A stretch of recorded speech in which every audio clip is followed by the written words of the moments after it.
आप देख रहे हैं देश का सवाल और आपके साथ मैं हूं राजीव शर्मा। 2 सालों से रूस और यूक्रेन के बीच जंग चल रही है। इजराइल और हमास के बीच भी जंग जोरदार है। इस बीच अब ईरान और इजराइल भी आमने सामने हैं।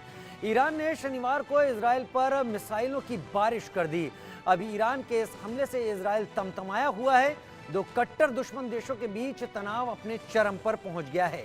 इजरायली सेना ईरान की हिमाकत का जवाब देने की प्लानिंग में है, लेकिन इस बीच ईरान पर अमेरिका के नरम रुख से इजराइल की मुश्किलें बढ़ गई हैं। और अगर ईरान और इजराइल के बीच जंग हुई तो मिडिल ईस्ट की आग कहां-कहां फैलेगी और क्या ईरान इजराइल की जंग तीसरे विश्व युद्ध की आखिरी कील है, ये भी देखना होगा।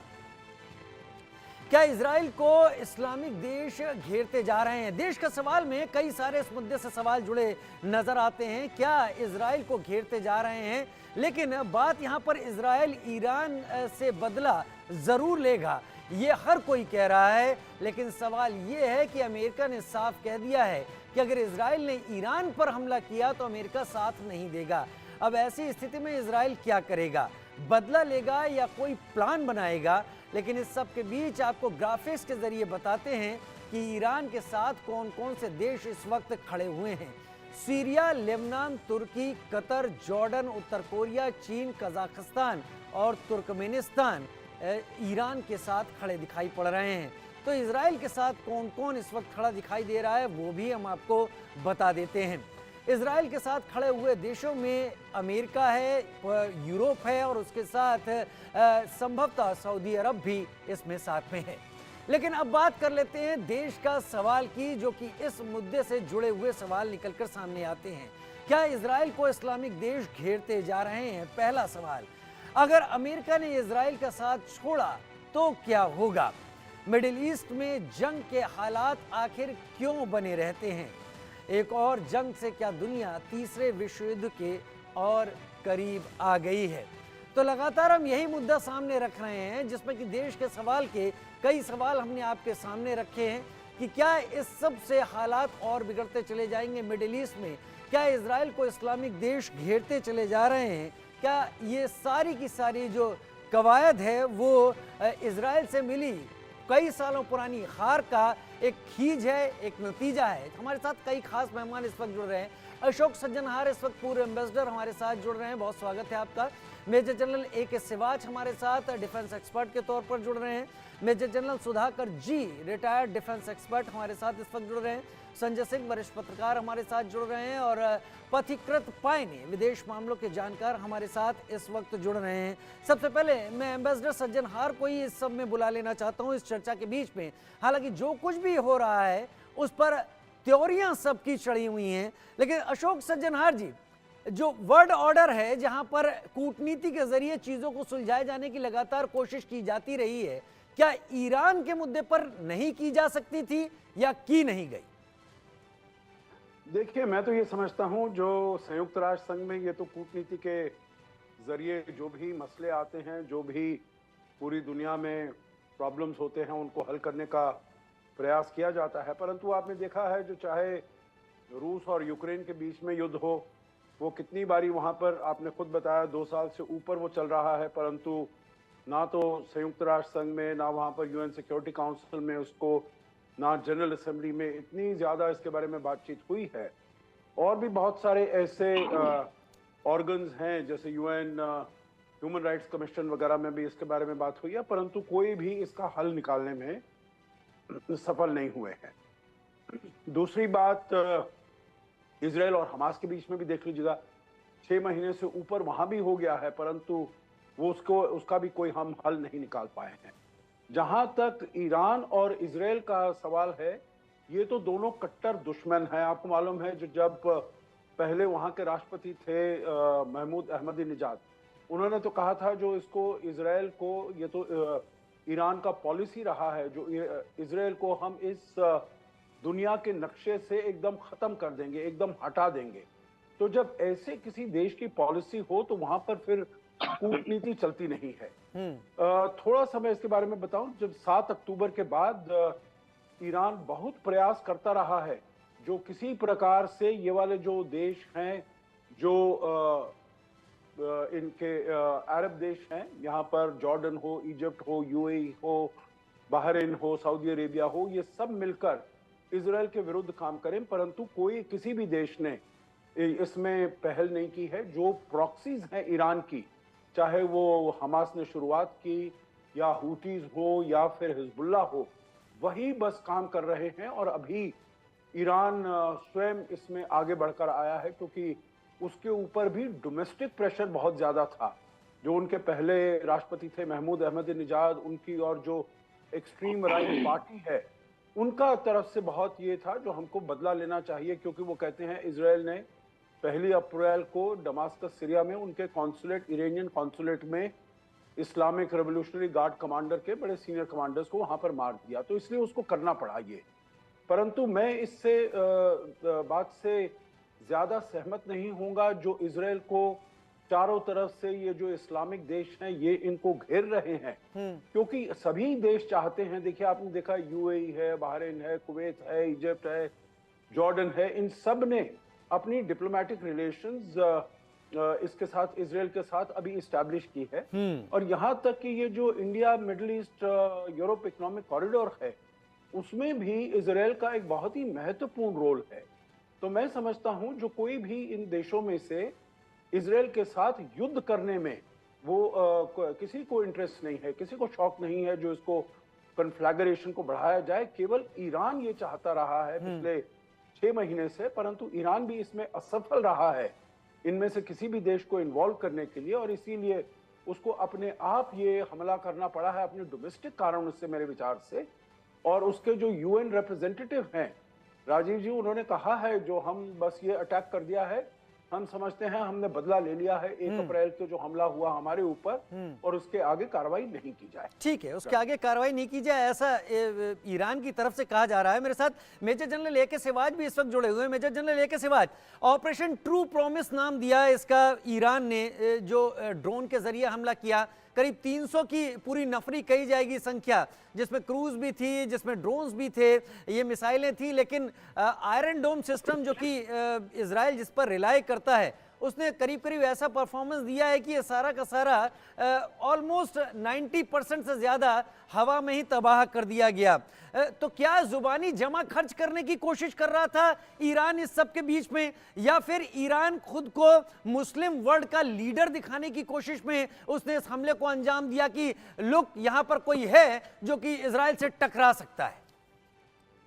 हाँ, देखो राजीव, सच्चाई यह है कि ईरान जो इजराइल पे पहले हमला करना चाहता था, मगर वो जानबूझ के डायरेक्ट इन्वॉल्वमेंट नहीं होना चाहता है इजराइल से, क्योंकि उसको फिर नुकसान खुद होगा, इकोनॉमिक सैंक्शन लगेंगे। इजराइल कोई मामूली देश तो है नहीं, इसलिए उसने इस्तेमाल किया है हिजबुल्लाह का, हौती रेबल का और हमास का। जो हमास का हमला था 7 अक्टूबर को, जिसको हम आतंकवादी हमला कह रहे हैं, उसका जो पूरा ब्लूप्रिंट है वो ईरान ने तैयार किया था। ईरान ने ही उनको वेपन दिए थे, ट्रेनिंग दी थी। यूं तो ये एक सुन्नी मिलिटेंट ग्रुप है हमास, मगर उसको तैयार किया था। इसी प्रकार से हिजबुल्लाह और जो हौती रिबल हैं वो शियाज हैं।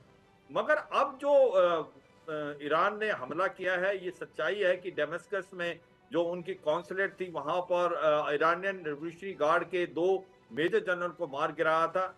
ऐसा लगता है इजराइल का उसमें हाथ था, जबकि इजराइल ने कोई डायरेक्टली इसके बारे में एक्सेप्ट नहीं किया था। तो पलटवार करना था ईरान को, क्योंकि बहुत डोमेस्टिक प्रेशर था इसमें, कोई नहीं हार्ड लाइनर जो है। तो उन्होंने एक प्रकार अनाउंस करके किया। कहने का मतलब है ये जो ट्रू प्रॉमिस है, 48 आवर्स पहले ही पता लग गया था कि इजराइल के ऊपर हमला होगा, और इसलिए इजराइल बहुत तैयार था। उसका जो आयरन डोम सिस्टम है वो बहुत इफेक्टिव है, मगर उसको भी बीफ अप किया आपका पेट्रोइड मिसाइल सिस्टम, और थर्ड से terminally high altitude area defence system, जिसने अमेरिका ने भी उसको बहुत हेल्प की, जॉर्डन ने भी हेल्प की। तो ये जो वार किया एक प्रकार से ईरान ने, ये एक बिल्कुल ही सक्सेसफुल नहीं हुआ। 95 से लेके 98% तक। सर, आता हूं डिटेलिंग पर आता हूं। पथिकृत पायने भी विदेश मामलों के जानकार के तौर पर मेरे साथ जुड़े हुए हैं। मैं एक ही चीज कहूंगा राजीव जी, एक ही चीज मैं ऐड करना चाहूंगा, ये समझने की है कि आज की तारीख में ईरान जो है वो ये नहीं चाहता ये लड़ाई फैले, मगर इजराइल के पास और कोई चॉइस है नहीं। इजराइल को पलटवार करना पड़ेगा। अगर वो नहीं करता तो उसके अस्तित्व पे क्वेश्चन मार्क हो जाएगा। मेजर जनरल क्योंकि सुधाकर, ऐसा आपको है लगता है कि इजराइल इसका रिटेलिएट करेगा बहुत जल्दी? क्योंकि अगर करेगा तो हालात बिगड़ेंगे। राजीव, नमस्कार। बहुत धन्यवाद, आपने आपके शो में मेरे को इनवाइट किया। जहां तक आपके सवाल है, मैं सिर्फ ये कहूंगा, हर देश का एक नेशनल इंटरेस्ट होता है। आज के दिन में इजराइल का जो नेशनल इंटरेस्ट है, वो जो सिक्योरिटी थ्रेट है, हमास का हो, हिजबुल्लाह का हो, हुतीज का हो, या इराकी मिलिशिया हो, या और कोई किस्म का कन्वेंशनल थ्रेट है, वो चाह रहे हैं कि उनका एग्जिस्टेंशियल थ्रेट के बरखिलाफ नहीं होना चाहिए। जैसे हमास ने ब्लैक स्वान इवेंट किया था 7 अक्टूबर को, ऐसा आने वाले समय में नहीं हो। कोई भी देश हो इजराइल की जगह, अगर हिंदुस्तान को बिठा दोगे, हिंदुस्तान भी यही सोचेगा और करेगा, इसमें कोई गलत नहीं है। लेकिन गलती कहां पे हो रहा है कि आज हम 21st सेंचुरी में हैं। 21st सेंचुरी में 2 डिकेड ऑलरेडी खत्म हो चुके हैं, तीसरे डिकेड पे आ चुके हैं। यहाँ पे जो बुनियादी चीजें, बुनियादी असूलें हैं, ये जियो पॉलिटिक्स से हम धीरे धीरे शिफ्ट करते हुए जियो इकोनॉमिक्स किस कारण की वजह से, पूरा विश्व जो है, हम अनजान में सारे चीजें मैन्युफैक्चरिंग बेस को आउटसोर्स कर दिया चाइना को। चाइना का सारे जियो इकोनॉमिक्स को प्रीडोमिनेट कर रहा है। कोई देश नहीं है जिसके साथ चाइना का ट्रेड सरप्लस ना हो, आज के दिन में मैं कह रहा हूं। तो इस चीज को मद्देनजर रखते हुए जियो इकोनॉमिक्स से धीरे धीरे ये सब these are all matter of semantics. Rajiv, as you know, आप तो काफी गहरा चीज में जाते हैं। ये जियो सिक्योरिटी शुरू हो गया है आज के दिन में। मेरे विचार के मुताबिक अहम मुद्दा यह है कि चाइना नहीं चाह रहा है, जो elephant in the room is China. China नहीं चाह रहा है कि अब्राहम अकॉर्ड में अमेरिका का सक्सेस हो। अमेरिका नहीं चाह रहा है, चाइना का जो ब्रोकर हुआ है ईरान और सऊदी अरेबिया के बीच में, ये कोई आगे की तरह हेडवे करे। और ये भी मैं कह देना चाहता हूं, 7 अक्टूबर तक on one side Saudi Arabia और इजराइल, करीब 15 या 18 दिन बाकी था उनका फाइनल एग्रीमेंट होने के लिए अब्राहम अकॉर्ड का। और चाइना और पैलेस्टाइन और इजराइल के बीच में पीछे पीछे चल रहा था एक ट्रैक 2, वो भी करीब महीना 1.5 महीने के अंदर वो काफी स्थापित होने वाला था। तो यही डर है, स्ट्रेटेजिक राइवलरी। और last but not the least Rajiv, China किसी भी हालत में ये आईमेक जो कॉरिडोर है, ये बनने की ये समहाउ अदर कोशिश करेगा इसको किस तरह सबवर्ट करने के लिए, हाईजैक करने के लिए। लेकिन आज के दिन में उसको शायद पता नहीं है 75% of the infrastructure of IMEC is intact on ground, it is existing. 25% is a coordination of multi modal transportation. अगर ये हाइफा से नहीं हो पा रहा है, हाइफा से कुछ ही दूर पे है, I am sure the ambassador सजन हाथ साहब will bail me out. Alexandria एक जगह है जहां पे it is peaceful, harmonious, stable. Alexandria के थ्रू हम ग्रीस की तरफ जा सकते हैं, आईमेक हो सकते। लेकिन साथ ही चाइना ये भी चाह रहा है इराक के बीच में से एक वो BRI प्रोजेक्ट बनाते हुए, टर्की को टच करते हुए यूरोप की तरफ बढ़ने की कोशिश कर रहे हैं as a counter to IMEC. Back to you. यानी जो कुछ भी हो रहा है उसके पीछे कहीं ना कहीं अपने जो आर्थिक फायदे हैं उन्हें साधने की कोशिश हो रही है। लेकिन इसका जो असर हो रहा है वो उस रीजन में हो रहा है जहां पर इजराइल है और जहां पर ईरान है। पथिकृत पायने विदेश मामलों के जानकार के तौर पर मेरे साथ इस वक्त जुड़े हुए हैं। पथिकृत, आपको लगता है कि अब जो डिप्लोमेसी है वो और ज्यादा, जहां तक मिडिल ईस्ट की बात है, उसको लेकर और उलझेगी? क्योंकि इससे पहले 2 वॉर तो चल ही रहे हैं लगातार, एक यूक्रेन रूस के बीच में चल रहा है, उसके बाद इजराइल गजा के बीच में चल रहा था, अब इजराइल ईरान के बीच में शुरू हो गया है। सरप्राइजिंगली 1800 किलोमीटर दूर है, लेकिन ईरान चैलेंज कर रहा है। राजीव जी, मुझे लगता है कि ये अलग सा कोई लड़ाई नहीं, ये तो एक्सटेंशन है। जो हमास के साथ इजराइल का लड़ाई हो रहा था उसमें तो एक्चुअल प्लेयर ईरान है, तो उसके साथ तो लड़ाई वैसे ही चल रहा है। और दूसरी बात है, जो आप यूक्रेन की बात कर रहे हो, यूक्रेन युद्ध के पहले एक और युद्ध हो गया था जहाँ पे वही प्लेयर्स थे जो सीरिया था। सीरिया में एक तरफ रशिया आया, बशर अल असद को सपोर्ट किया, दूसरी तरफ अमेरिका था और नेटो के दूसरे अलाइज थे। वहाँ पे रशिया आने के वजह से हरा नहीं पाया अमेरिका और हटा नहीं पाया बशर अल असद को। उसका खामियाजा रशिया को भुगतना पड़ा। यूक्रेन में लड़ाई का एक माहौल तैयार किया नेटो ने, फिर रशिया को जो करना था वो किया, तो वो लड़ाई वहाँ पे शुरू हो गया। फिर हमास का जो यहाँ पे अटैक हुआ उसमें भी ईरान का जो इन्वॉल्वमेंट है वो तो क्लियर है। और ईरान एक ऐसा देश है जो अभी जो सैंक्शन है रशिया के ऊपर, अभी कल जो ड्रोन इस्तेमाल किया ईरान ने, वो ड्रोन रशिया को वो बहुत बड़े पैमाने में उन्होंने सप्लाई किया यूक्रेन लड़ाई में। शहद 136। तो ये तो सेम प्लेयर्स है जो एक नया लड़ाई की मुहिम चला रहा है। और इसमें सबसे बड़ी प्रॉब्लम यह है कि हालांकि अमेरिका ने अब कह दिया रशिया इजराइल को कि काउंटर अटैक अगर ईरान के ऊपर करेगा तो अमेरिका सपोर्ट नहीं करेगा, लेकिन एक इलेक्शन ईयर में, अभी इलेक्शन है इस साल यूएस में, कोई भी प्रेसिडेंट के लिए ये बोलना कि हम कुछ भी हो जाए सपोर्ट नहीं करेंगे, अगर कल अटैक कर भी देता है इजराइल तो अमेरिका को अटैक करना सपोर्ट करना ही पड़ेगा, क्योंकि वहां का जो जूइश लॉबी है वो बहुत स्ट्रांग है। और दूसरी चीज है, मुझे लगता है कि इजराइल कुछ करेगा। इसका कारण यह है, अगर कुछ नहीं करता है तो जितने सारे टेरर ऑर्गेनाइजेशंस वहां पे है उनको तो ये लगेगा, उसका तो हिम्मत बढ़ जाएगा कि अगर ईरान कर सकता है, अगर 300 फेंक सकता है तो हम भी कुछ करेंगे फिर। तो इजराइल का जो डॉक्ट्रिन है, जिस डॉक्ट्रिन से वो अपना वर्चस्व या अपनी सिक्योरिटी बरकरार रखता है कि अगर कोई मेरे ऊपर अटैक करेगा तो मैं डिस्प्रोपोर्शनेटली हाई उस देश के ऊपर नुकसान पहुंचाऊंगा, जो आप देख रहे हो कि गजा में हो रहा है। ऐसा नहीं है कि वो ईरान के ऊपर उतना बड़ा कुछ करेगा, लेकिन कुछ तो करेगा। वो डेमोन्स्ट्रेबल एक्शन होगा, वो कोवर्ट ऑपरेशन नहीं होगा। डेमोन्स्ट्रेबल एक्शन अगर नहीं करता है तो कल को क्या होगा, इजराइल का जो रिस्क फैक्टर्स है वो बढ़ जाएगा। और सबसे बड़ी चीज है यहाँ डिप्लोमेसी। सब आप यूएन कहां देख रहे हो? यूएन कहीं है? यूएन एक ऐसा ऑर्गेनाइजेशन हो गया जिसको कोई पूछता नहीं आज। कोई भी कॉन्फ्लिक्ट होता है केवल निंदा करने के काम में आता है। नहीं, यूनाइटेड नेशन का काम है, उनके सेक्रेटरी जनरल और जितने स्टाफ है उनका काम होता है सिर्फ सैलरी लेना। आप बताइए 1945 से आज तक कौन सा लड़ाई यूएन ने कभी रोक पाया है? कौन सा लड़ाई, कौन सा डिस्प्यूट कॉन्फ्लिक्ट होने से पहले उसको रोका गया है? आप मुझे बताइए। संजय जी मेरे साथ इस वक्त जुड़े हुए हैं, डिफेंस जर्नलिस्ट के तौर पर संजय जी इस वक्त जुड़े हुए हैं। संजय जी, वो जो टेरेन है पूरा इजराइल का, जहां पर अब तक जहां पर एक ऐसा भी युद्ध हो चुका है जिस युद्ध में इजराइल ने सभी कंट्रीज को एक साथ मात देती, शायद 37 साल पहले की बात है, लेकिन आज इस चीज को एस्केलेट करना, इसमें चिंगारी डालना, आखिर ईरान को हासिल क्या हुआ? बहुत बहुत धन्यवाद राजीव जी, आपने मुझे इस चर्चा में शामिल किया। सभी को बहुत बहुत नमस्कार है। हमारे जो पार्टिसिपेट कर रहे हैं जनरल लोग और पूर्व अधिकारी, सैन्य अधिकारी, उनकी बातों से मैं पूरी तरह सहमत हूँ। इसमें एक्चुअली इजराइल के ऊपर ईरान ने जो हमला किया, तो 2 दिन पहले घोषणा करके हमला किया, तो मुझे लगता है कि पहले से बता करके हमला करना तो ये कुछ समझ से परे है कि अगर इन्होंने बदला लेना था और हमला करना था तो पहले घोषणा कोई नहीं करता। तो पहले घोषणा करके, तो मुझे लगता है कि ये आंतरिक दबाव में ईरान ने ऐसा किया है और इस वार के फैलने की कोई गुंजाइश मुझे नहीं दिख रही। और कोई ऐसा नहीं खुल करके, अमेरिका ने तो साफ कर दिया, पहले ही कह दिया कि हम अगर ईरान पे दोबारा इजराइल हमला करता है तो हम साथ नहीं देंगे। और बहुत कोई लंबे चौड़े दायरे में ये वार फैलेगा, मुझे इस पर यकीन नहीं है। क्योंकि आप ये देख लो कि रसिया और जॉर्डन के बीच जो वार चल रहा है 2 साल से, नाटो क्या खुल करके सामने आया जॉर्डन के साथ? वेपन उन्होंने दिए, अमेरिका ने वेपन दिए, लेकिन नाटो खुल करके नहीं आया, रशिया के खिलाफ नहीं आया। तो सबके अपने नफा और नुकसान है।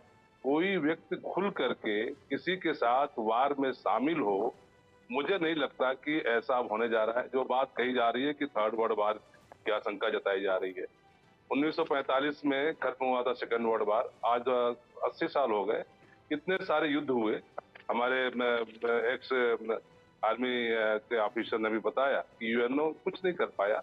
सेकंड वर्ल्ड वार के बाद यूएनओ का गठन ही इसीलिए हुआ था कि वो इस तरह के मामलों को देखे और युद्ध होने से पहले उन्हें वो आपस पटरी पर लाने की कोशिश करे। लेकिन किसी भी मामले में यूनाइटेड नेशन कामयाब नहीं हुआ है, सिवाय निंदा करने के, सिवाय लेटर जारी करने के। तो मुझे नहीं लगता कि ये वार कोई बहुत लंबे चौड़े थिएटर में फैलने जा रहा है।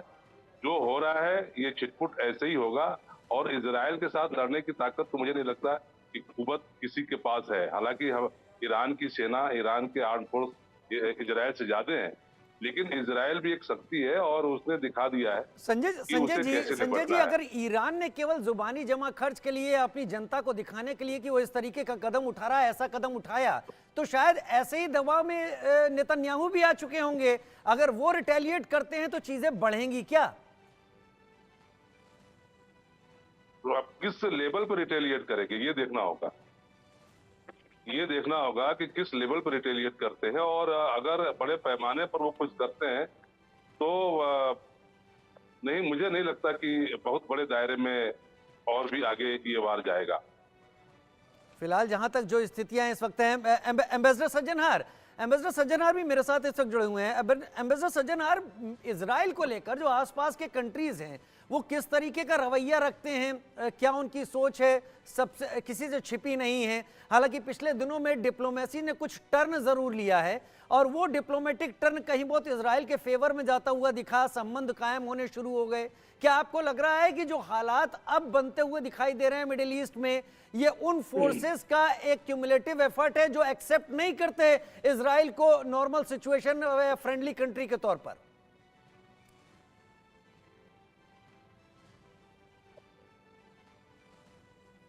अनम्यूट करें आप खुद को।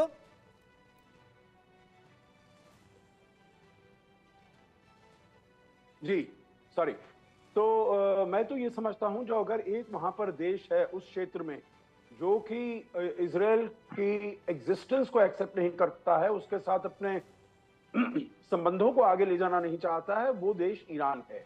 और वहां के जो सभी देश हैं वो यही समझते हैं जो ईरान एक स्टेबल कंट्री है, एक डेमोक्रेटिक कंट्री है, एक टेक्नोलॉजी है, उसमें प्रॉस्पेरिटी है, और उसके साथ अगर हम कोलैबोरेट करेंगे, कोऑपरेट करेंगे तो हमारे फायदे के लिए है।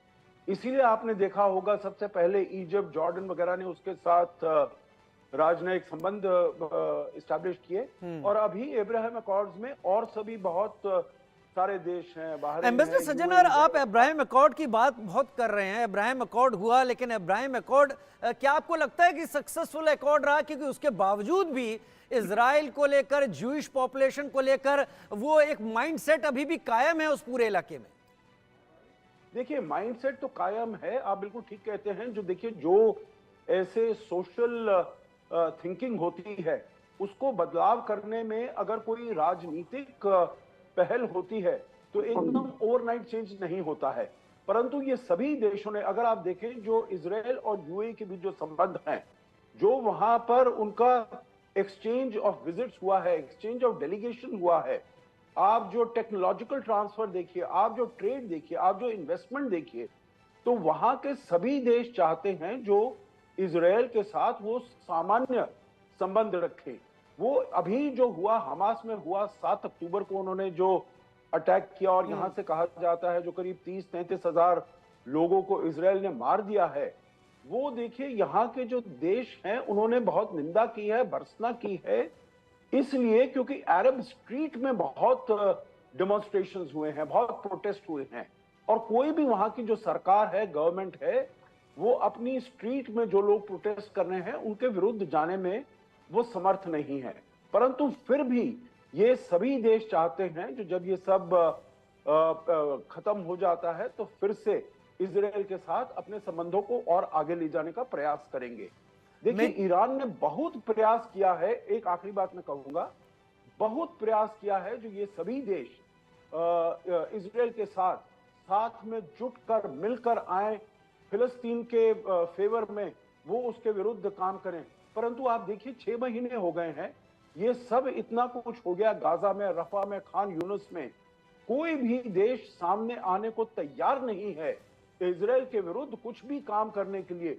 बूट्स ऑन द ग्राउंड आप छोड़ ही दीजिए, और भी किसी प्रकार के एक्सेप्ट ओरल कंडेमनेशन किसी ने कोई और कदम नहीं उठाया है। केवल ईरान है जो कि इजराइल के विरुद्ध कोई करना चाहता है, पर उससे भी मालूम है जो अगर वो ऐसा कदम उठाएगा, अगर इजराइल उस पर हमला करता है तो उसके लिए बर्दाश्त करना, सहना उसके बस की बात नहीं। मेजर जनरल सिवाच, एक वॉर आगे तब बढ़ता है जब आर्मी एडवांसमेंट करती है। एक वॉर जीता या हारा तब जाता है जब आर्मी यानी पैदल सेना या थल सेना आगे बढ़ती है। इन दोनों ही देशों के बीच में एक लंबा बॉर्डर है, 1800 किलोमीटर की दूरी है इन दोनों देशों के बीच में।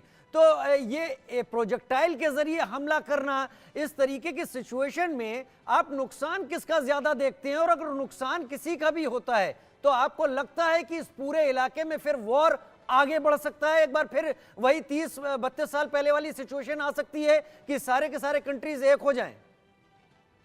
देखो, एक बात माननी पड़ेगी कि इसके अंदर एक विलेन है, जो देश जिसने ये सारे की सारे इकामत की है, वो ईरान है।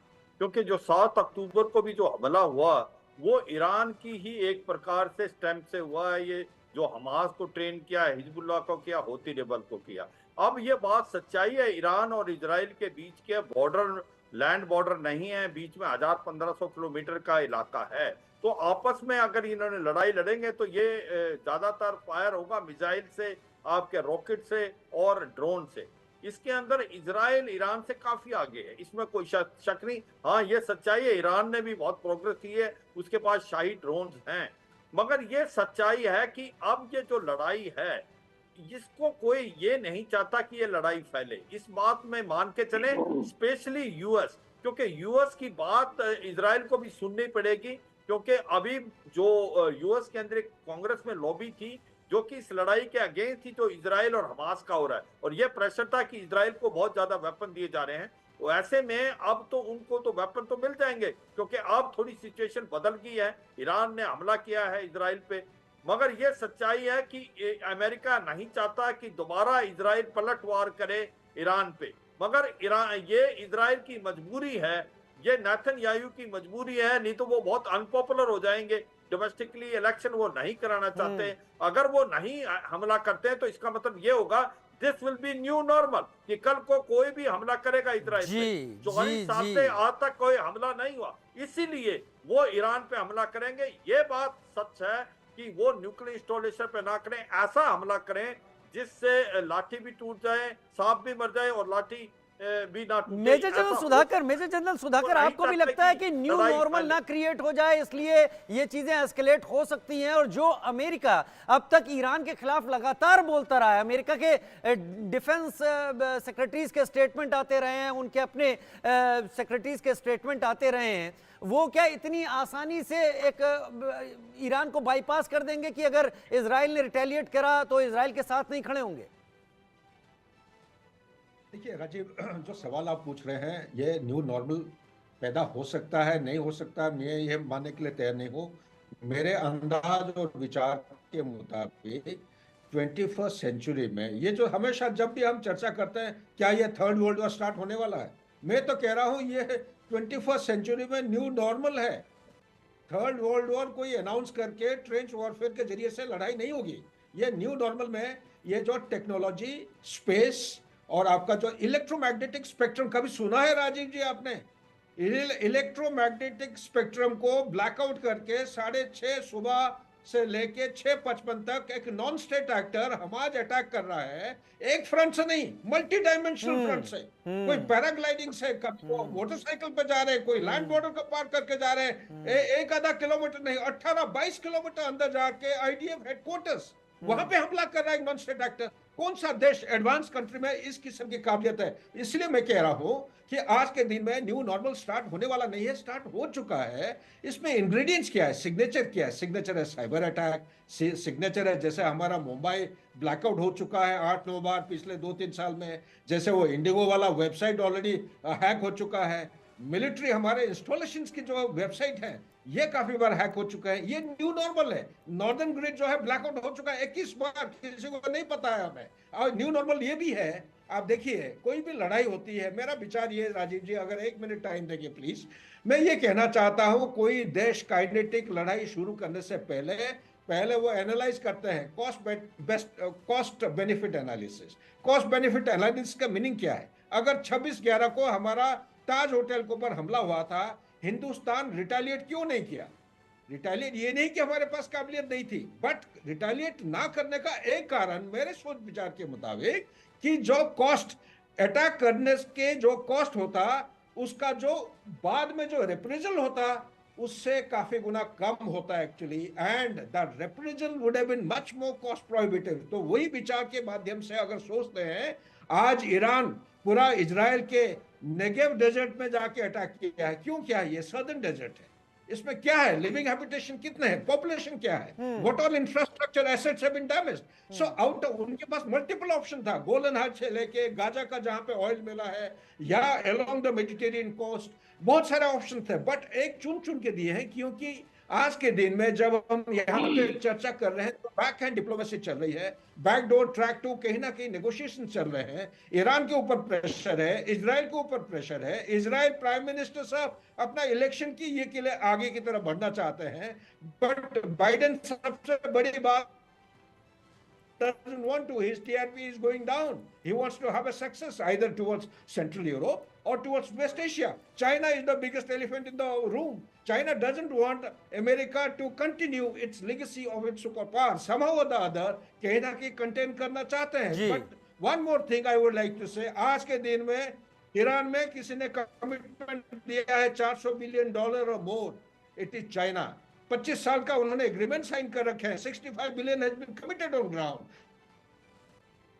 कमिटमेंट दिया है और ऑलरेडी कमिट है। It is China 65 billion in Saudi Arabia. आप इजराइल की बात करिए, चाइना है। आप सीरिया की बात करिए, चाइना इन्वेस्टमेंट है। जॉर्डन की बात करिए, चाइना की इन्वेस्टमेंट है। कहां नहीं है चाइना का investment? It is a huge strategic rivalry which is going on to attain supremacy, but a bigger elephant than China. We are actually losing sight of the fact is there is a Russia which is playing a very big role technologically, military capability, as also to restore its status quo ante as a erstwhile superpower. It may not be coming to limelight, but अगर dots को आप join करेंगे 2011 के बाद Syria की बात करिए, Tunisia की बात करिए, लेबनान की बात करिए, लीबिया की बात करिए, इराक की बात करिए, अफगानिस्तान की बात करिए, कहीं ना कहीं उनका आपसी दुश्मन जो है अभी भी प्रकाश पा रहा है. Back to Rajiv. पथिकृत पायने विदेश मामलों के जानकार लगातार मेरे साथ जुड़े हुए हैं. आपको भी लगता है कि इस सब में अपने इंटरेस्ट बहुत ज्यादा उन कंट्रीज के हैं जिनका बहुत ज्यादा इन्वेस्टमेंट है और वो नहीं चाहेंगे कि इस तरह की कोई जंग आगे बढ़ पाए, लिहाजा जो ईरान ने कर दिया डेजर्ट एरिया में अपनी मिसाइल मार के, दैट इज सफिशिएंट और उसको चीजों को खत्म किया जाए. क्या चाइना का रोल चुपचाप इस पे आपको नजर आता है? पहली बात तो यह है कि मैं सम्मानपूर्वक ये कहना चाहता हूँ कि 26/11 के बाद इंडिया ने जो कुछ किया नहीं, इससे कोई इंडिया को फायदा नहीं हुआ. इस टेररिज्म बरकरार रहा. उसी वजह से इजराइल चुपचाप नहीं बैठेगा, क्योंकि उनको पता है कि उसके बाद क्या होने वाला है कॉन्सिक्वेंस. दूसरी चीज में हम लोग एक चीज भूल रहे हैं. ईरान के ऊपर जिस तरह से अमेरिका ने सैंक्शंस लगा के रखे हैं मिडिल ईस्ट में, आज भी ईरान तेल बेच नहीं पाता है, बेचता है चाइना को और रशिया को सैंक्शन डिफाई करके. तो जब तक ईरान के ऊपर सैंक्शंस रहेगा तब तक ईरान ये कोशिश करेगा, अगर मैं बिजनेस नहीं कर पा रहा हूं मैं किसी को करने नहीं दूंगा. और इसी वजह से ये हाउदीज को देखिए, हमास को देखिए, हिजबुल्लाह को देखिए, अब जैसे गल्फ ऑफ एडन में, स्ट्रेट ऑफ हॉर्मुज में जहाजों का हाईजैक करना, इंडिया में भी जो जहाज आ रहा है उसको रोकना, मैं किसको करने नहीं दूंगा. ये मानसिकता में चाइना में डेफिनेटली है. जैसे जनरल सुधाकर जी ने कहा इलेक्ट्रोमैग्नेटिक स्पेक्ट्रम वाली इशू, उसमें चाइना एंगल डेफिनेटली है, ईरान का एंगल डेफिनेटली है. लेकिन जब तक ये सैंक्शंस वाला मानसिकता वेस्ट का नहीं जाएगा, आप सैंक्शंस हटा दीजिए ईरान से. अगर ये सैंक्शंस जो countering American adversaries to sanctions act, CAATSA वाले सैंक्शंस अगर नहीं रहता तो शायद आज ईरान इतना एग्रेसिव नहीं होता. ये बात हमें समझ लेना चाहिए. दूसरी चीजें, राजीव जी आपने एक चीज पूछा कि इतना डिस्टेंस है इजराइल और ईरान के बीच. डिस्टेंस है इसी वजह से तो हाउदी और हिजबुल्लाह और हमास को तैयार किया है, ताकि वो प्रॉक्सी की लड़ाई कर पाए. और तीसरी चीज है, आज जो ये अटैक कल रात को हुआ, ऐसा नहीं कि 2 दिन पहले ईरान ने अनाउंस किया था. वो तो इंटेलिजेंस इनपुट सीआईए के पास था कि कुछ ना कुछ होगा, और वो बहुत टाइम लगता है आने में. और क्योंकि ज्यादातर जो इन लोगों ने ड्रोन छोड़ा था वो सबसोनिक है, लेकिन ये एक डेमोन्स्ट्रेबल एक्शन ईरान का था कि हम भी ईरान इजराइल तक पहुंच पाते हैं. सबसे बड़ी चीज ये है, वहां पे जो सुन्नी अरब देश है वो भी ईरान को उतना ही नफरत करता है जितना इजराइल करता है, और वाइस वर्सा. इसी वजह से, क्योंकि उनका शिया सुन्नी का प्रॉब्लम है जी, तो इसी वजह से हालांकि ईरान ने बहुत कोशिश किया कि सारे वहां के मुस्लिम देश एक हो जाए और इजराइल के खिलाफ हो जाए, वो नहीं होंगे, क्योंकि उनको भी डर है कि अगर ये लड़ाई इजराइल हार जाए, ईरान जीत जाए, भगवान ना करे अगर लड़ाई हो तो उनके लिए भी ईरान उतना प्रॉब्लम होगा जितना आज इजराइल के लिए ईरान है. तो मैं समझता हूं कि इंडिया मिडिल ईस्ट यूरोप जो इकोनॉमिक कॉरिडोर है, इसमें अगर चाइना का एक एजेंडा है कि वो कॉरिडोर ना हो, क्योंकि वो हो जाएगा तो चाइना का जो वर्चस्व मैन्युफैक्चरिंग में वो नहीं रहेगा. दूसरी चीज, सिमिलरली अगर ईरान के ऊपर ये जो यूजलेस सैंक्शंस लगा के रखे और वो सैंक्शंस रशिया के ऊपर भी लगा के रखे। ये सैंक्शंस का कल्चर जब तक वेस्ट चला के रखेगा ना, ये लड़ाई होता रहेगा, ये लड़ाई खत्म नहीं होगा। मैं ईरान को सपोर्ट नहीं कर रहा हूं, ज्यादातर भारतीयों की तरह मैं इजराइल का सपोर्टर हूं, लेकिन ये सैंक्शन का कल्चर खत्म करना बहुत जरूरी है। इसके खिलाफ प्राइम मिनिस्टर मोदी ने भी कहा है कि यूनिलैटरल सैंक्शंस नहीं होना चाहिए। ईरान से तेल हमें लेना बंद करना पड़ा अमेरिका के दबाव में, क्योंकि हमने बोला था रशिया से बंद नहीं करेंगे, तो एज अ क्विड प्रो को कम से कम ईरान से तो बंद करना पड़ेगा। We did it. ये अगर आप देखिए, ईरान के पास इतना तेल है, one of the largest reserves in the world, वो बेच नहीं पाता है किसी को सिवाय चाइना और रशिया को। तो वो क्या करेगा? वो सोचेगा कि अगर मेरी तरक्की नहीं होता मैं किसी को करने नहीं दूंगा। और ये जो इंडिया मिडिल ईस्ट, आप ये India middle east Europe economic corridor में कल ईरान को शामिल कर लीजिए, आप देखेंगे कोई लड़ाई नहीं होगा। तो जो बिजनेस इंटरेस्ट की बात है, कमर्शियल बात है, अपने इकोनॉमिक इंटरेस्ट की बात है, अगर मैं डेवलप नहीं होता हूं आज के जमाने में, मैं किसी को करने नहीं दूंगा। ये वर्ल्ड वॉर 3 पथरत पाय ने आपने बहुत बहुत बहुत पॉइंट वाइज अपनी बात रखी है और मेरे ख्याल से मेरे दर्शकों तक भी पहुंच रही होगी। ये लड़ाई किसी और चीज की है और हम आई किसी और चीज पर कर रहे हैं, मुझे ऐसा कुछ समझ में आ रहा है। अपने बेहतरीन पैनलिस्ट के साथ मुझे यही लग रहा है। संजय सिंह मेरे साथ इस वक्त जुड़े हुए हैं। संजय सिंह, भारत के लिए क्या सबक आप इसमें देखते हैं? भारत के वहां इंटरेस्ट है, भारत चाबहार में इन्वॉल्व है, चाइना को वहां कंटेन किया हुआ है भारत ने।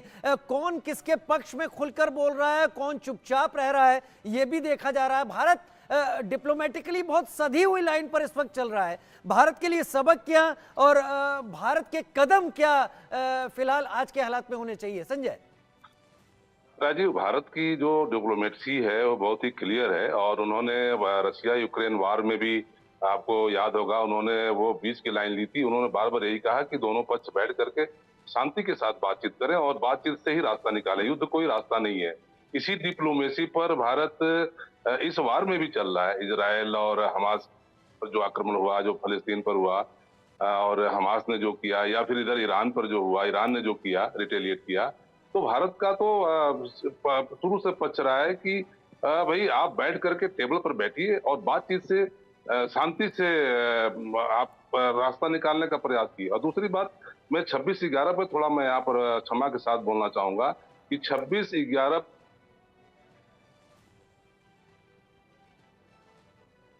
संजय जी से तकनीकी संपर्क अभी थोड़ी देर के लिए टूटा है हमारा। एक बार फिर संजय जी का रुख हम यहाँ पर करेंगे, लेकिन मैं अशोक सज्जनहार का भी यहाँ रुख कर लेता हूँ। अशोक जी, आपको भी लगता है क्या कि भारत के जो इंटरेस्ट हैं वहाँ पर, चाबहार में भारत का इंटरेस्ट है, भारत का ईरान के साथ भी तेल का सौदा होता रहता था, लेकिन वो भी कई एक चीज़ों के चलते खटाई में पड़ गया। भारत बहुत सधी हुई लाइन पर चल रहा है। क्या आपको लगता है कि भारत को आने वाले दिनों में स्टैंड लेना पड़ सकता है अगर इजराइल आगे बढ़ता है तो? नहीं, मेरे विचार से हम दोनों के साथ हमारे अच्छे संबंध हैं और पूरे जो क्षेत्र है उसमें हमारे सबसे अच्छे इनके संबंध हैं। तो हमको देखिए कोऑर्डिनेट करना पड़ेगा अपना जो पोजीशन है, क्योंकि अभी तक जो ईरान के बाद हुआ है, हमने कोई भी रीजनल पावर्स का, सऊदी अरेबिया का, यूएई का, जॉर्डन का, हमने कोई भी वहां से कमेंट अभी आते हुए नहीं सुना है। देखिए यूएस का सुना है, यूके का सुना है, फ्रांस, जापान, सभी का सुना है, रीजनल प्लेयर्स का नहीं है। परंतु हमको रीजनल प्लेयर्स के साथ अपना जो पोजीशन है वो कोऑर्डिनेट करना पड़ेगा और वो उसमें मेरे विचार से जो हमको हमारे अपने वहां पर बहुत इंटरेस्ट हैं, जैसे अभी आपके और पैनलिस्ट ने बताया, जो हमारा ट्रेड वहां पर बहुत, यूएई पूरी दुनिया में हमारे लिए तीसरा सबसे बड़ा ट्रेडिंग पार्टनर है। वहां से हम एनर्जी लेते हैं, ऑयल लेते हैं, गैस लेते हैं। वहां पर हमारा इन्वेस्टमेंट बहुत है और सबसे महत्वपूर्ण, वहां पर हमारे करीब 8 मिलियन लोग, 80 लाख हमारे लोग उस क्षेत्र में काम करते हैं।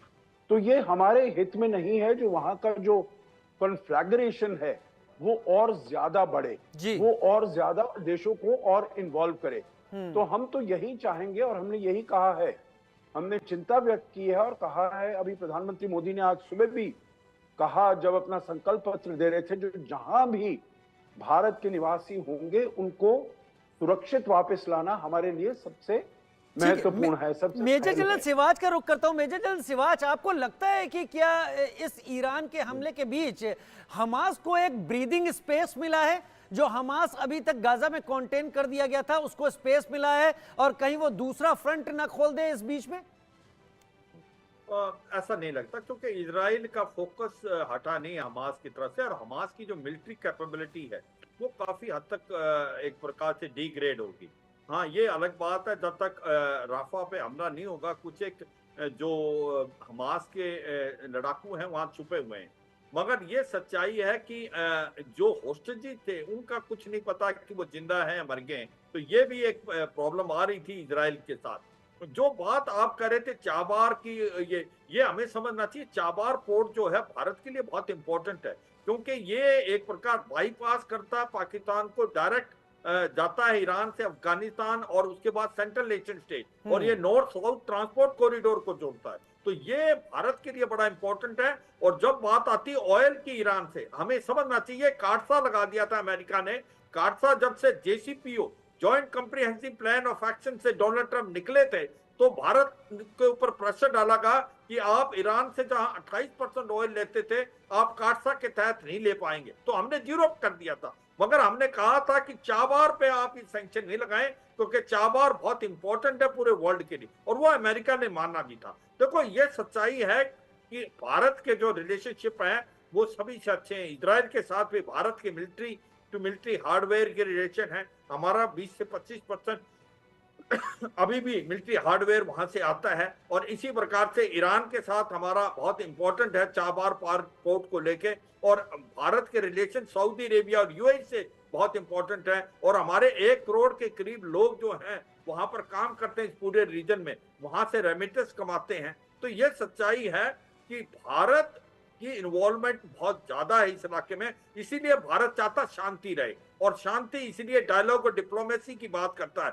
याद रखना चाहिए कि भारत को सबसे ज्यादा फायदा होगा अगर इंडिया मिडल ईस्ट और यूरोप इकोनॉमिक कॉरिडोर बनता है, क्योंकि वो भारत से स्टार्ट होगा, और भारत का जो ट्रेड है वो आपका यूरोप में और मिडल ईस्ट में 47% बढ़ जाएगा, और कम से कम 22% उसका जो है एक प्रकार से कॉस्ट अब रिड्यूस हो जाएगी, और 18% उसका टाइम कम हो जाएगा। तो ये सच्चाई है।